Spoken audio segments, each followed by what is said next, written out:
Welcome to part 3 in the series on 1 Enoch Chapter 1, where we finally get into the meat of 1 Enoch Chapter 1. I'm going to be referring to 1 Enoch as just Enoch, because otherwise I'm saying 1 Enoch Chapter 1 verse 1. So let's just say Enoch. Enoch Chapter 1 verse 1. The word of the blessing of Enoch, how he blessed the elect and the righteous, who were to exist in the time of trouble, rejecting all the unrighteous and wicked. Enoch, a righteous man, who with God answered and spoke while his eyes were open, and he saw a holy vision in the heavens. This the angel showed me.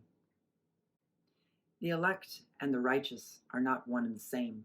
They are two different groups of people who will exist together in the same generation in the time of trouble. The righteous are of the elect, but not all of the elect are of the righteous. The righteous are the elect who have their eyes open, who are awake, the watchers. The angels are the messengers of Yah. Enoch chapter 1, verse 2.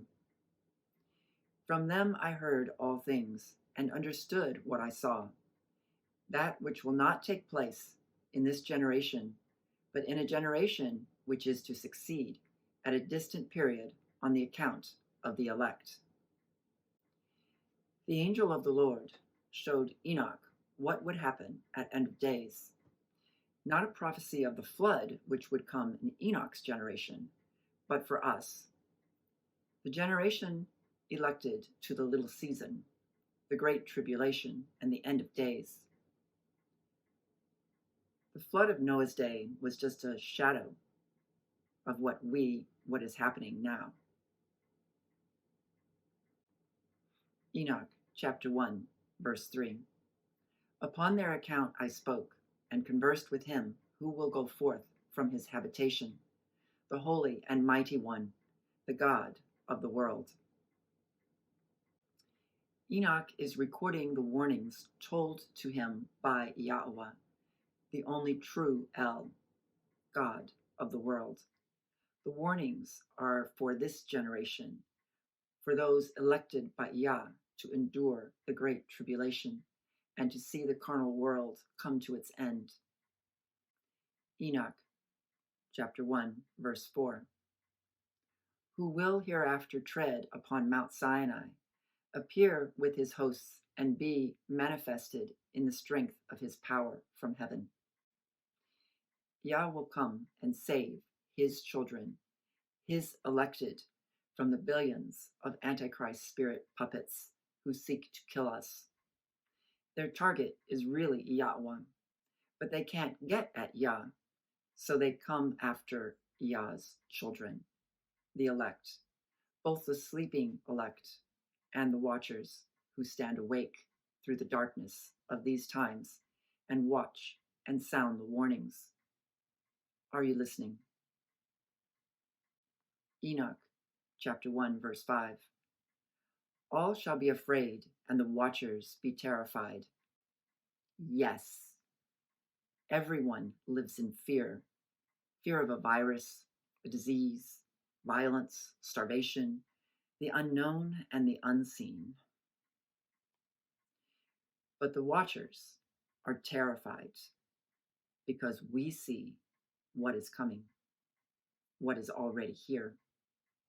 We watch our neighbor ignoring all the warnings and going on with their lives, marrying and being given in marriage, watching movies, sporting events, and all of the other comfort bubbles that the secret societies throw out to the sleeping puppets.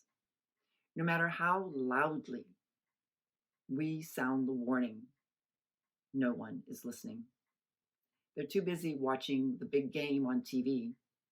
Everyone is more concerned what puppet team will win the puppet game than they are about their relationship with Yahweh.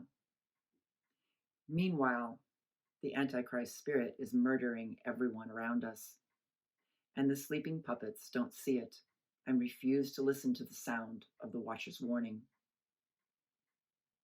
terrifying to me. Enoch Chapter 1, verse 6. Great fear and trembling shall seize them, even to the ends of the earth. The lofty mountains shall be troubled, and the exalted hills depressed, melting like a honeycomb in the flame. The earth shall be immerged, and all things which are in it perish, while judgment shall come upon all, even upon all the righteous. Remember 2 Peter chapter 3, verses 10 through 12.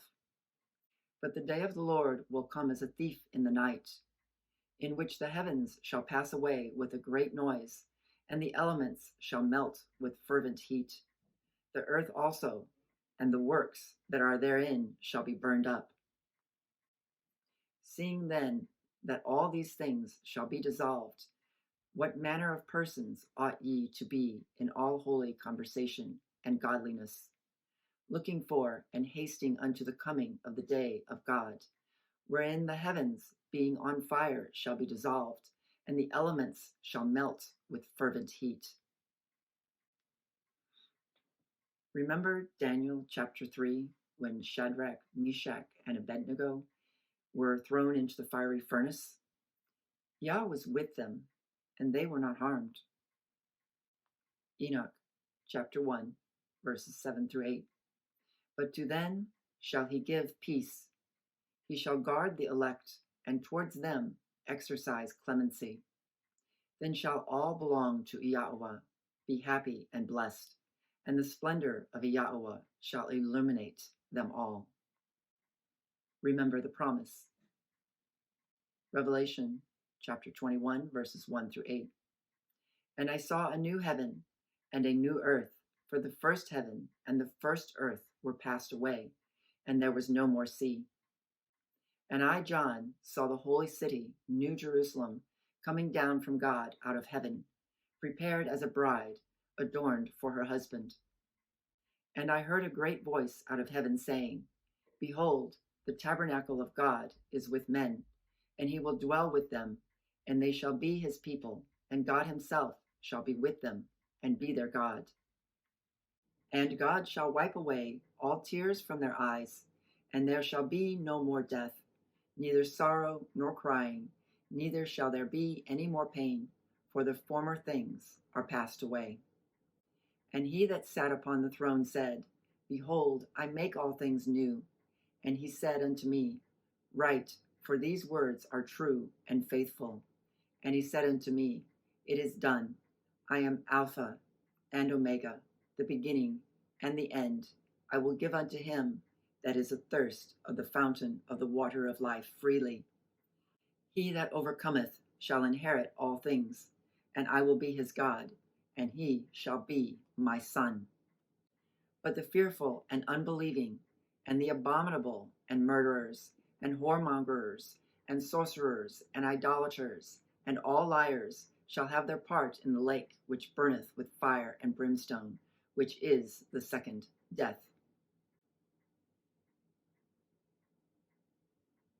Shalom.